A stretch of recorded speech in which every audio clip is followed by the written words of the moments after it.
G'day, friends and fans. Welcome to Dave Talk Stuff. Wow. A former feminist tells the truth? Well, she's not the only one. The shine is wearing off. People are waking up to the fact feminism was never about equality. It was all about control. The 5 pillars of feminism: pride, greed, envy, lust, wrath.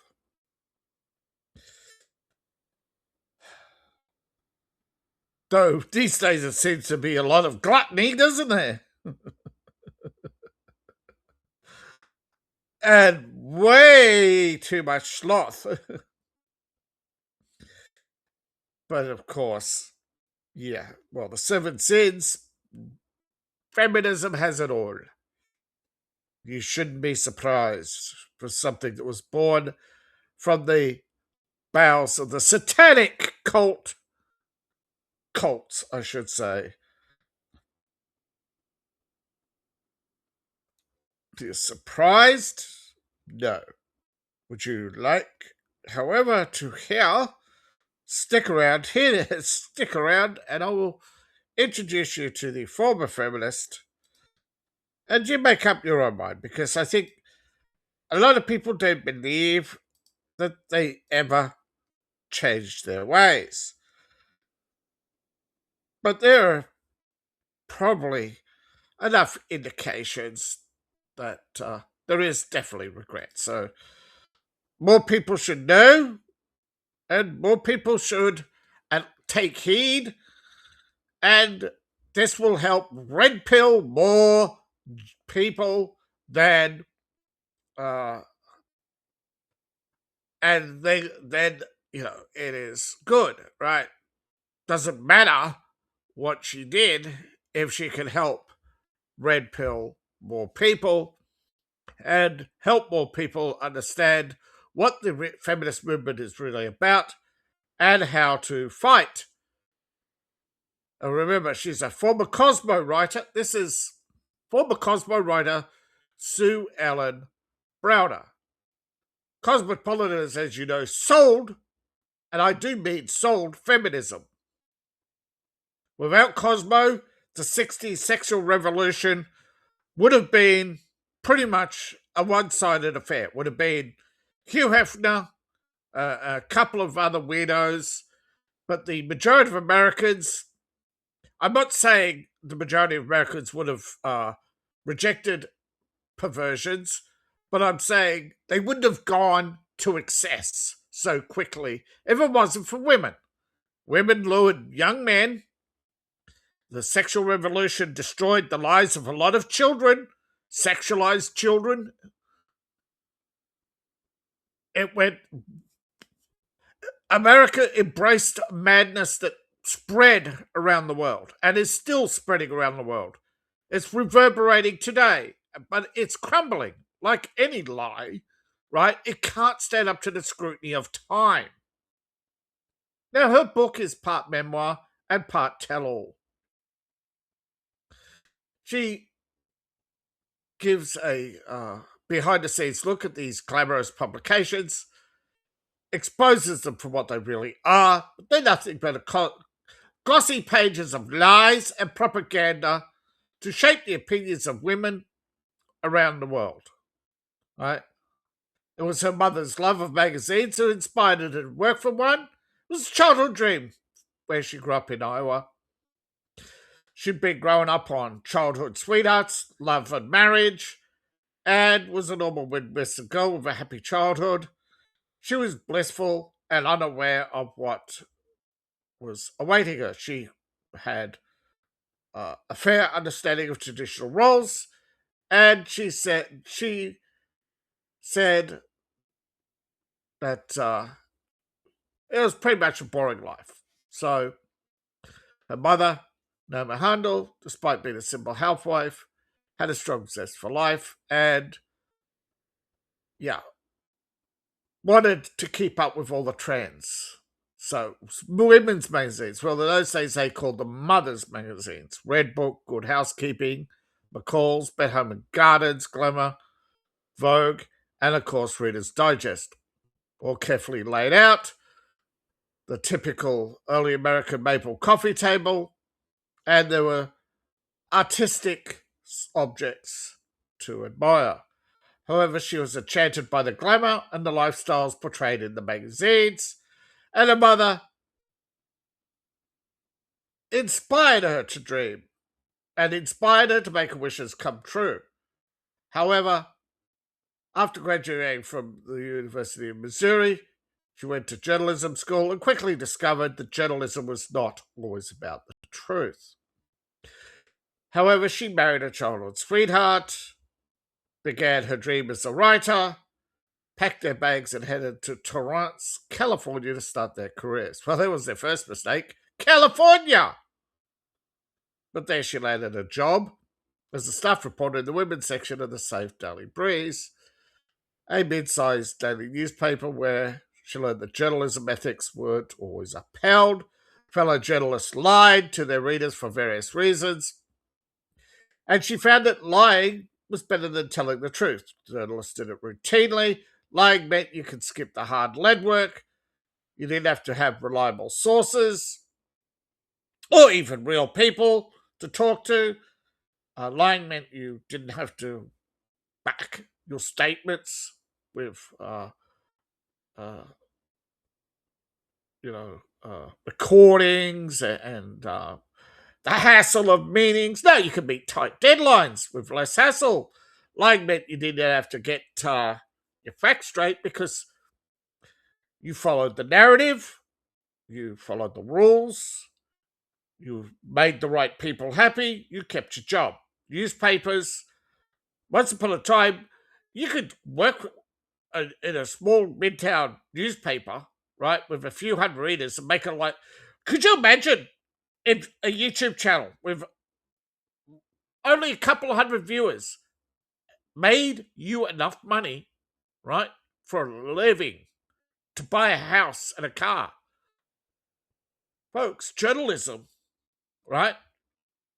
Though it wasn't a noble profession at the time, it was pretty blue collar, right? In the 60s, they wanted to upscale. They started hiring university graduates, journalists, wanted to be going to the Relta Cronkite School of Journalism. Then you had the Georgetown and many others, right? But you can see, right? Journalists didn't have ethics. They were propagandists.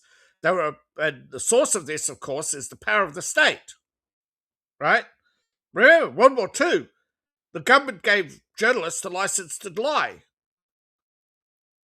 And they still lie. Many lies about World War II. So can you imagine, right? You are a journalist. You're not bound to you have no ethical boundaries, right? There's no law that stops you from lying, right? You're not bound by the normal rules of fraud and deception, right? You're not bound by any of the advertising standards. There is no license to be a journalist. There's no handbook to follow. There's no laws, right? First Amendment gives you the absolute freedom. And this is what they believe, right? They have the right to lie. They have the right to break in. They have the right to harass people because we're only finding the truth. And then, of course, there's the worst, like Don Lemon, taking part in activist activities so they can sell it. But here she is, right? She's got on her first day, her first job, she's learning how to lie and how to routinely lie. And it didn't bother her. But of course, that's what happens with a lot of kids when they first get their first job. You're powerless. But then she got pregnant. So she decided she wasn't going to be powerless. And she was duped into selling propaganda. So like a lot of women who got fired for being pregnant. Now, right or wrong, right? You're an employer. You have the right of freedom of association or used to have rights. You don't have rights anymore as an employer, right? The state controls your employment now. The state controls everything now. You live in a socialist world, the creep of feminism, right? So, and she helped bring this about. I'm not excusing her behavior. She's telling it how it is, however. For getting pregnant, she was fine. So she embraced the feminism like Betty Friedan and Gloria Steinem. She didn't notice. What we notice about these feminists, one, they didn't live the lifestyles they advocated. They had secret families. They were making money selling books, right? They were paid by big organizations to tour the country to recruit feminists. We notice now in hindsight. But Betty Freeman's book, The Feminist Mystique, was a runaway success in the 60s. And she even admits, right, that even today, Browder still admits that some of the things were right.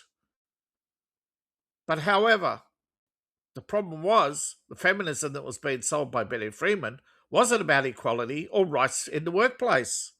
Had nothing to do with it, in her eyes, right? So she went for the idea, right? She fell for the propaganda, right? The propaganda that you can't be fired for being pregnant. Why? You are less productive. You are now a health liability. And in the eyes of the employer, your child comes first.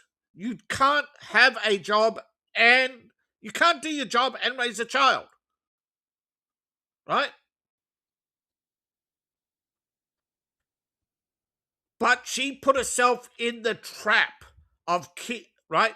Remember, she put herself in the trap of fashion and glamour. Remember, the two-house job, the two-income household, the keeping up with the Joneses.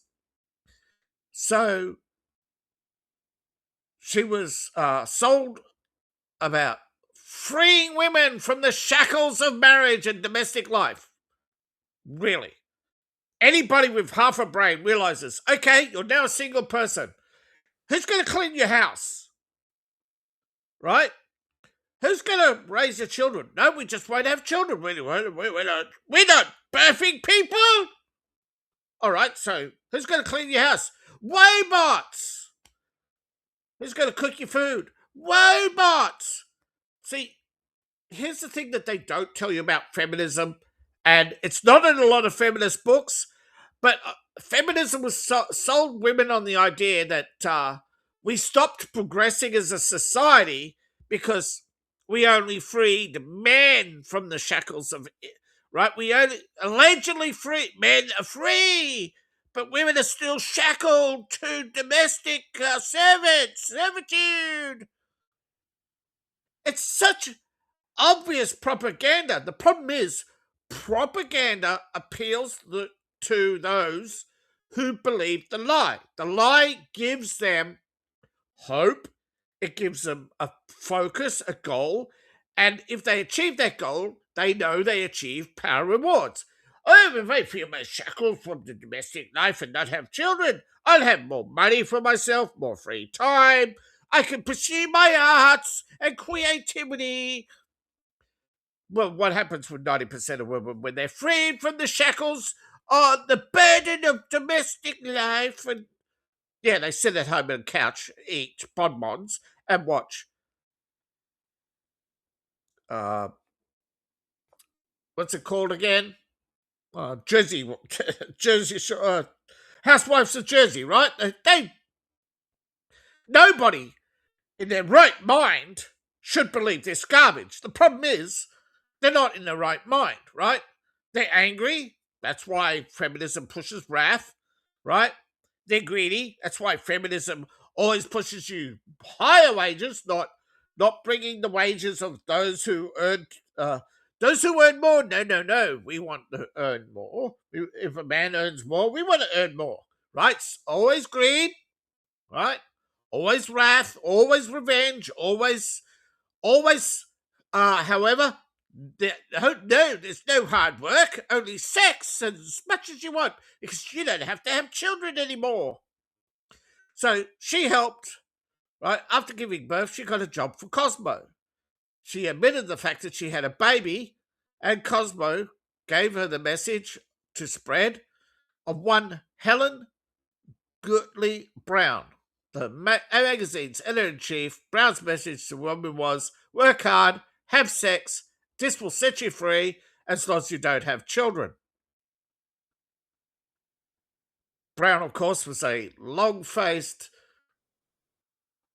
mooch, a see you next Tuesday, who hated men. She was a notable misandrist.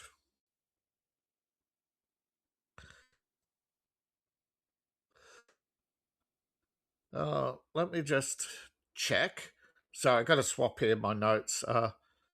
Yeah, the open mind Cosmo girl. She invented the right. She invented the.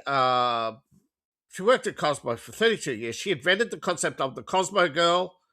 Oh, she died in 2012, aged 90, in New York. But here's the thing: she never told anybody for a long time. She was married.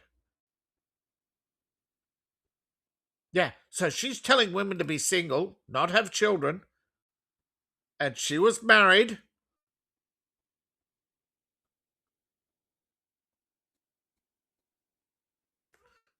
She wrote books on being sex. She created Sex in the City, by the way. The book, Sex and the Single Girl, is her book. The book that Sex in the City is based on.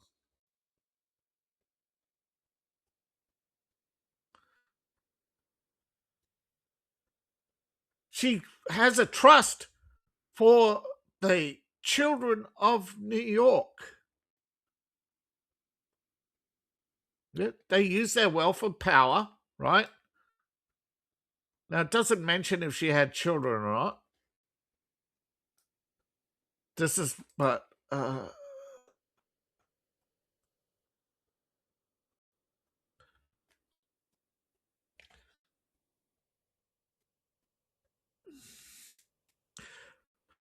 it's believed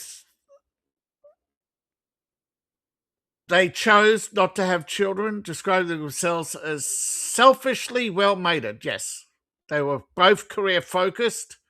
They believed children was the drudgery. She was critical of children and child rearing. She died aged 90 without direct heirs, stating that she got blown up. She didn't want children because if she got blown up tomorrow, she wouldn't have to worry about them. Like, what a fucking moron, right? But yeah, look, there's a lot of idiots out there in the world, right? They have the right to be idiots, allegedly. I mean, there are many countries who are definitely moving towards authoritarianism, and basically they put basically they are, even China, North Korea, they are forcing women to get pregnant and have children.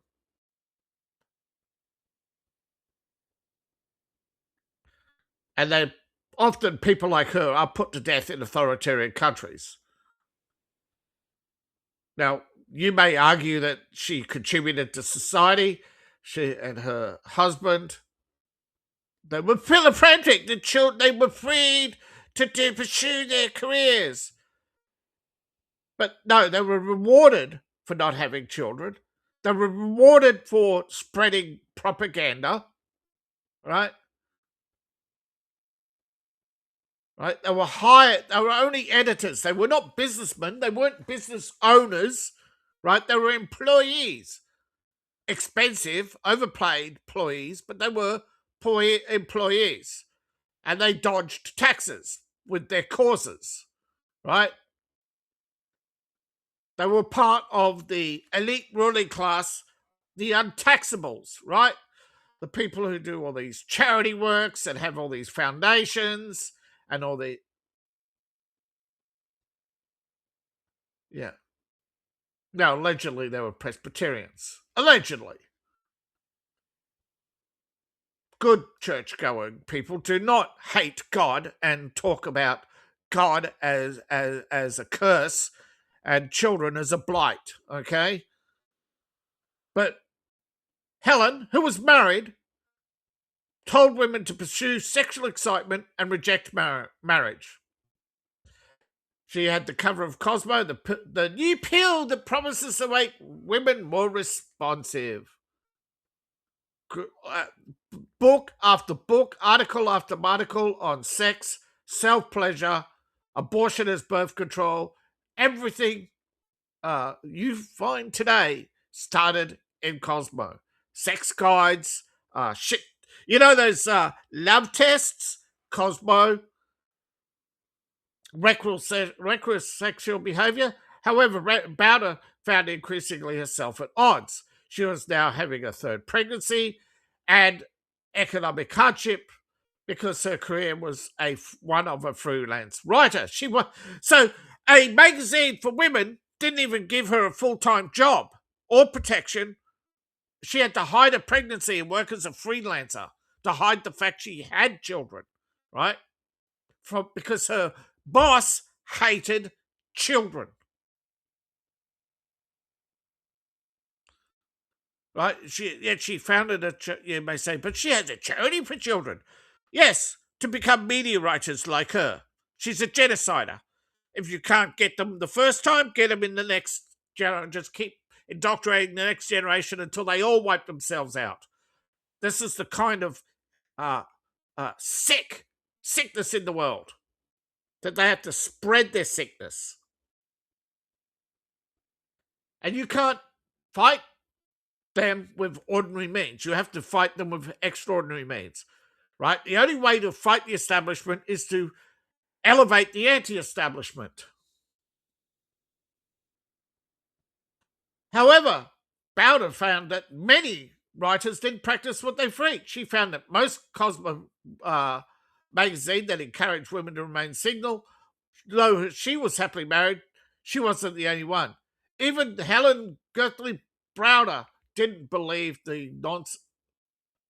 Well, according to right, according to Browder, right, Guthrie Brown was a happily married woman of 50 years. She called her husband Pussycat, although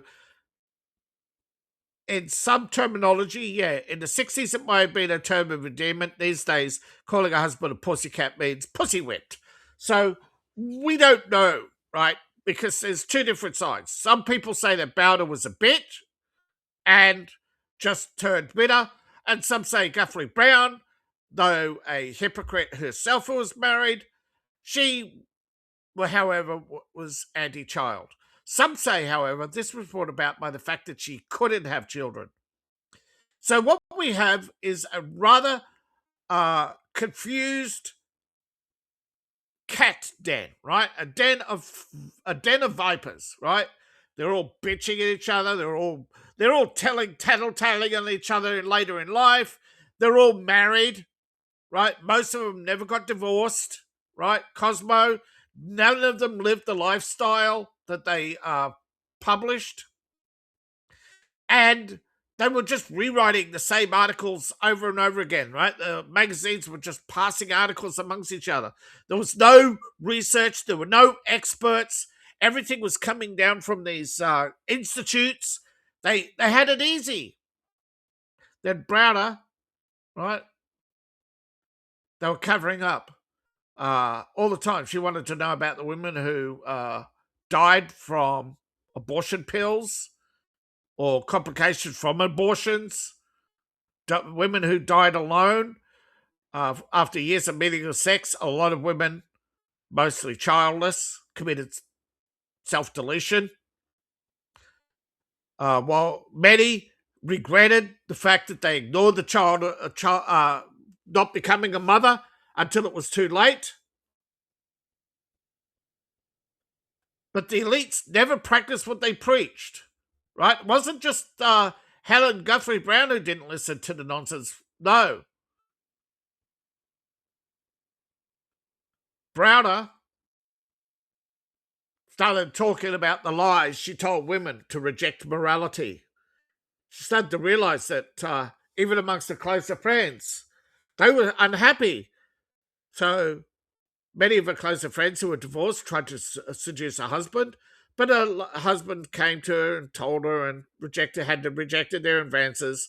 But from this experience, she realized the damage that she had done, right? Because for years she had written how it was okay for women to pursue other women's husbands. So they parted ways, right? You could tell from a book that the most important part of her life was a marriage. Her husband, who had died, she realized that wasn't just the Helen Guthrie Brown, Gurley Brown, sorry, who didn't listen to Cosmo. A lot of the owners and editors at Cosmo over the years were all married. Many of them had children. They all wrote the same things, though. They all peddled the same articles every year: threesomes, group sex, abortion pills, you know, carrying on birth control, uh, having unprotected sex with multiple men, pursuing married men, pursuing a life of hedonism, drugs, and other, you know, uh, self-degradation, sticking every object you can up your butt, you know. But it, many, not just Bowder, came to realize that Cosmo was peddling nonsense. But Cosmo is still one of the most successful magazine empires in the world, right? May be greatly diminished, and many actually see that Helen Guthrie Brown was a tyrant who wed Prada, who went to all the after her husband died, or she went to all the fancy restaurants and all the fans, So, you know, they the idea that feminism was egalitarian and all about a new world order freeing women from drudgery.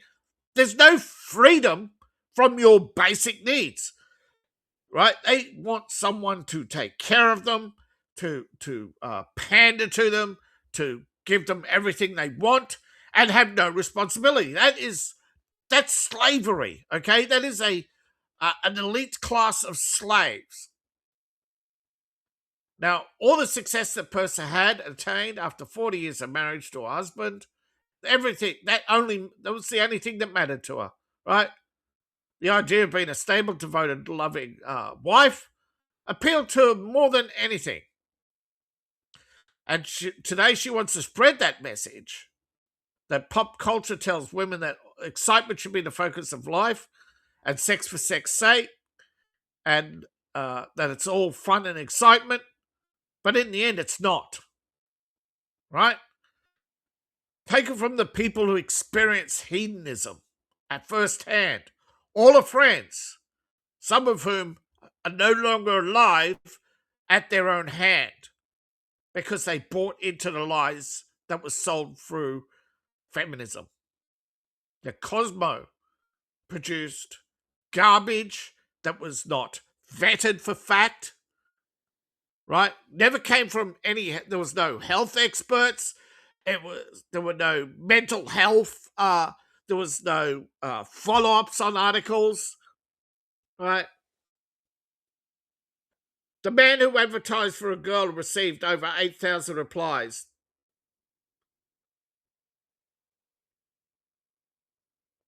The three kinds of men who had a nice girlfriend, and then soon to be discarded slave. Yeah. All these things, they never happened. They've made so much stuff up. And they have never, ever been sued, nor can they be sued. They cannot be jailed for their deceptions and fraudulent products. It's Timu on steroids.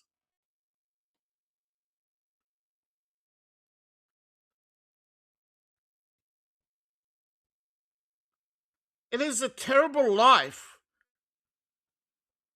to lead and then have to live with all that regret, all that psychological damage. Fortunately, she was able to shake it off because she had a steady foundation. Now, this isn't an advertisement for marriage. I'm sure Matt Walsh would think that. But remember, right, going your own way, right, applies to everyone, right? But I'm not producing this video to promote a lifestyle. I am producing this video so that you understand where anti-feminism comes from and why anti-feminism now exists. And that anti-feminism, you have mgtow with men, but you now have anti-feminism small but growing amongst women. And a lot of these women have been famous, have been there at the coalface. And so I'm not saying that mgtow and mocking these feminists it shouldn't be done. But hopefully you'll understand the importance of sometimes cleansing the palate and getting a little bit of an education so you know why you're mocking feminists, why they need to be mocked, why they need to be ridiculed, why they need to be opposed at everything, why everything they say should be taken with a grain of salt, and understand what they are not, that they are. It's not always about the message they are saying is the lie. It's the intent and the result. They're lying about the results of feminism, right? That they are internally coping by justifying everything they do as, oh, we got to break a few eggs to make omelets, you know. But this is what it's all about, money, right?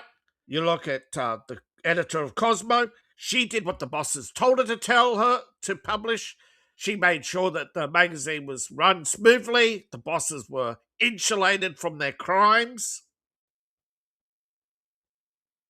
That women were distracted and willing to be exploited and taxed and not have children, so that the money that would have gone to their children would go to the boss's charitable foundations. And as a reward, Helen Guthrie got to be one of the elite and got to go to all the little foundation meetings and have her little cosplay as queen for a day, as long as she didn't have children.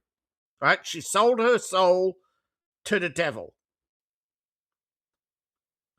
Right? You believe me or not, it's up to you. But trust me, this is what my experience has been, that these women are willing, and she was not, right?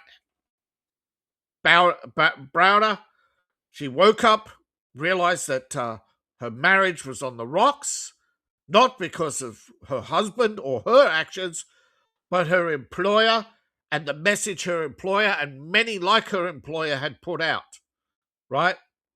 To lie, to cheat, to deceive, to willfully mislead people, to just make stuff up and call it journalism, because there's no qualification, there's no license, there's no constitutionality to journalism.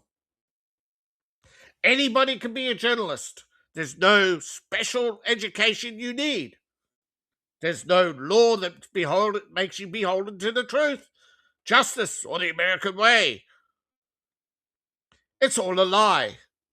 Journalists sold you on a lie so that you would think they were credible and justified in their actions, such as stealing the Pentagon Papers, exposing Bush. Carter was a self-sacrifice in order to because they could no longer hide the crimes, so they had to just tarnish his public reputation so he can humiliate himself in the further humiliation rituals of Hazard for Humanity. All a lie. He put on a good show, though. People believed he went out and built 12 houses a year. Yeah, he showed up for cameras 12 times a year, you mean?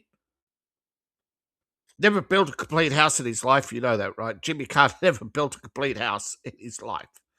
It was all for show, right? This is the problem with people. There's so much deception in this world. You're misled every day, and so many people out there just want to be lied to because they want to think the world is a nice place. I can't cope. I can't cope with reality.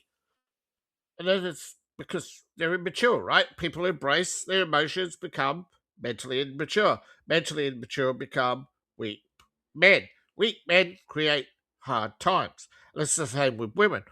Weak women become hard. Hard women create weak men. Weak men create hard times. It is a cycle, right? When the woman is soft and submissive to a man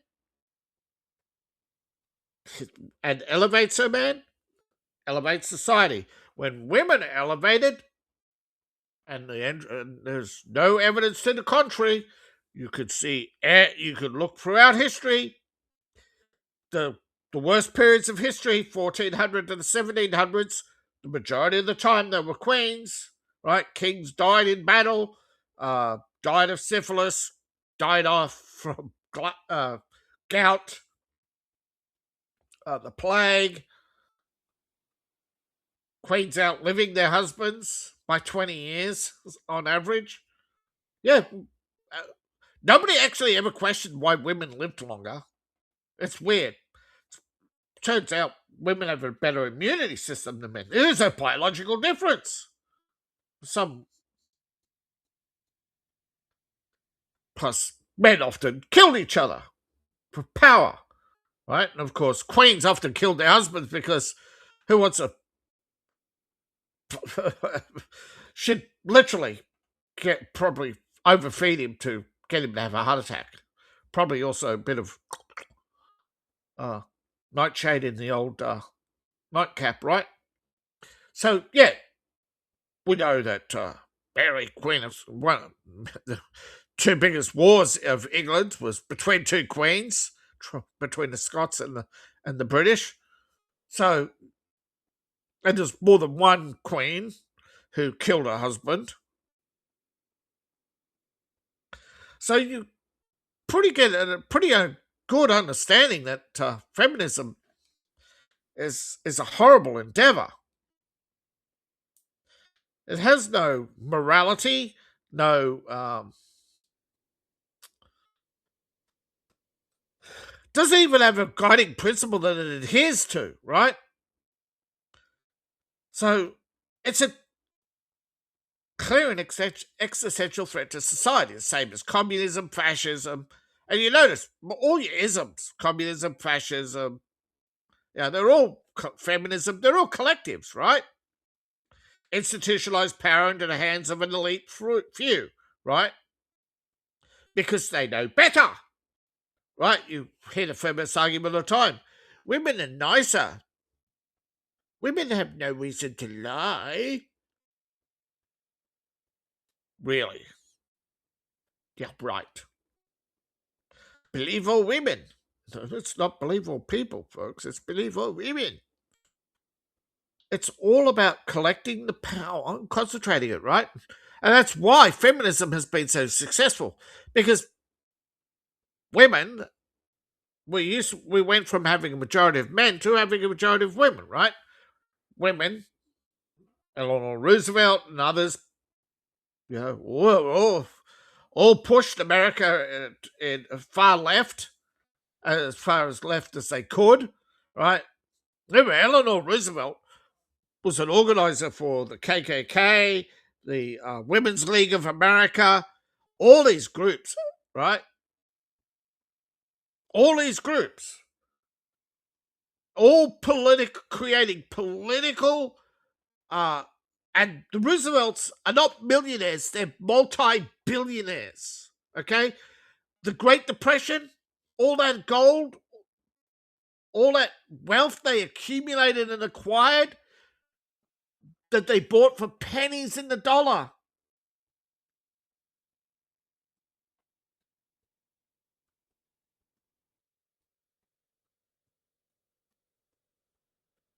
Let's see, how much is the Roosevelt Foundation worth?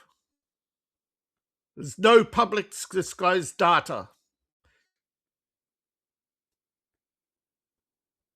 However, as of 24, they claim to have assets of $244,553,670. And that was the Presidential Library in North Dakota. Theodore Roosevelt Foundation, 100 million reported. The Roosevelt Institute reported, a think tank reported assets of 36 million.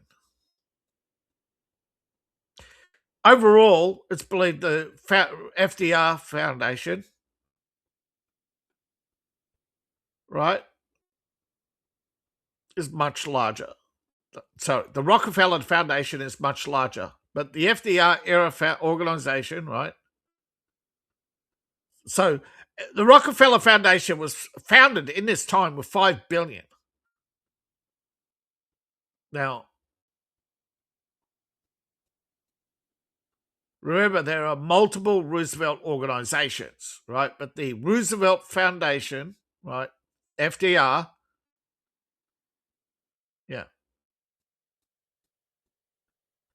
yeah, 59 million.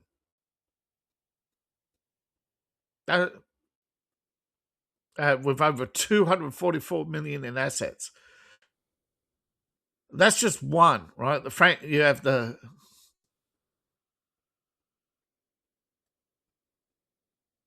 that's the main institute, right?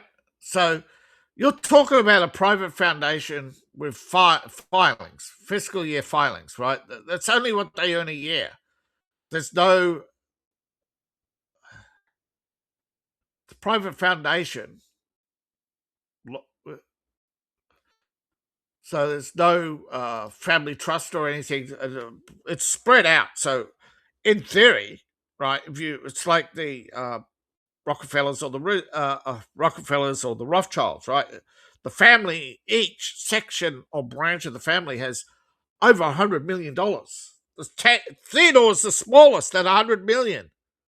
So in theory, the Roosevelt family has acquired over $1 trillion. There's not many families who've done that, even presidents' families. No, it's not just because they had two presidents. It's in their lifetime they acquired so much at pennies in the dollar from bankruptcy, bankrupt companies, the stock market collapse. Their foundations acquired and acquired and acquired because they had virtually unlimited income, right? Presidential income for life. They could borrow against it and just pay it off. They could borrow huge and just pay it off in huge sums, tax free. Right? It was guaranteed. So the banks would put big loans against the president's name, like Obama, and the actuaries would say, right, well, even if you die, there's still your foundation and your library and all these, your foundation and your taxes. So they'll easily load up to 200, 300% of the value of their income because the income continues after their death through their foundations. So you can understand the financial motives of feminism far outweigh any moral issues you could bring up. Because you could choose morality in this world, but so many people can't because they don't have the luxury of a job that is free from politics. So until we destroy this grip that feminism has in society, and you have to go after these big, and the only way to go after these big foundations is to basically break. This is why so many people want to bring down the system. Maybe they are onto something. I don't know. I don't have all the answers yet. I want to work with you. Tell me what you think. Should the system be brought down to destroy feminism? Because I'm making a case here, right? Against It's not against capitalism. It's the banking cartels, right?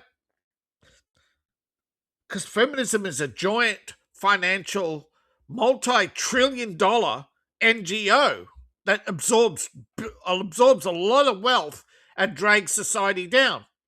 Imagine if that wealth was going to science. That these women who supposedly want jobs aren't working, right? They're not working for a living. They're selling feminism and they're protesting all the time, right? Creating never-ending conflict. So, what do you think? Tell me in this. Yeah.